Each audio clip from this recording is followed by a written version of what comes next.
जीवन आहे, द्वेष मृत्यू आहे, विस्तार जीवन आहे, आकुंचन मृत्यू आहे आणि तरुण दुर्बल असेल तर तो राष्ट्राचा मृत्यू आहे, तर तो राष्ट्राचा मृत्यू आहे.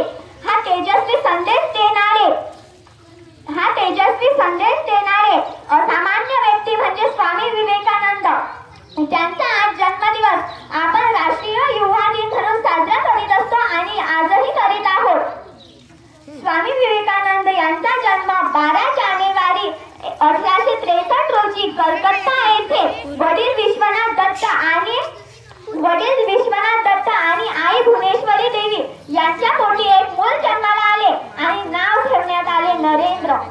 नरेंद्रला आईच्या धार्मिक सहवासात महाभारत, पोथीपुराणे, वेद यांसारख्या इत्यादी गोष्टींचा रुची निर्माण झाली. किशोर अवस्थेत नरेंद्रने कुस्ती खेळणे, व्यायाम करणे, पोहणे यांसारख्या खेळांतून आपले शरीर कर्जदार बनविले, मजबूत बनविले.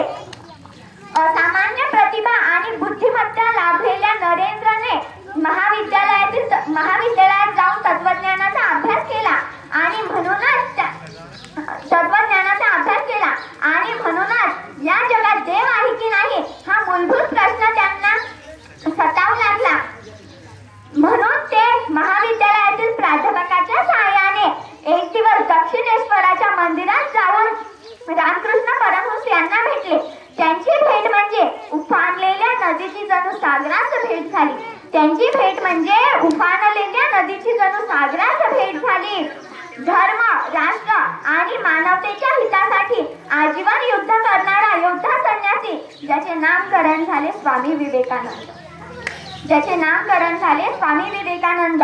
आपल्या गुरुच्या स्वर्गवासानंतर त्यांनी 1 मे 1897 रोजी रामकृष्ण मिशनची स्थापना केली. स्वामी विवेकानंद यांनी आपल्या पुनरुत्थानासाठी 31 मे 1893 रोजी सर्व धर्म परिषदेत सहभागी होण्यासाठी कलकत्ता, अमेरिका येथील शिकागो येथे गेले. त्यांनी तिथे केलेल्या भाषणात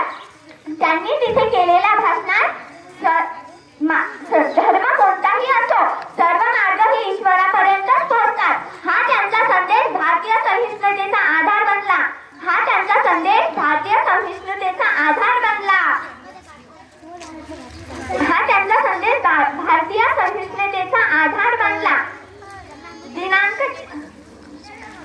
काय शक्य आहे हे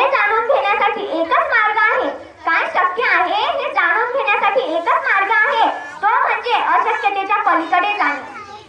असे स्वामीजींचे विचार युवकांमध्ये त्यांना लोकप्रिय बनवून गेले. शेवटी 4 जुलै 1902 रोजी त्यांचा मृत्यू झाला.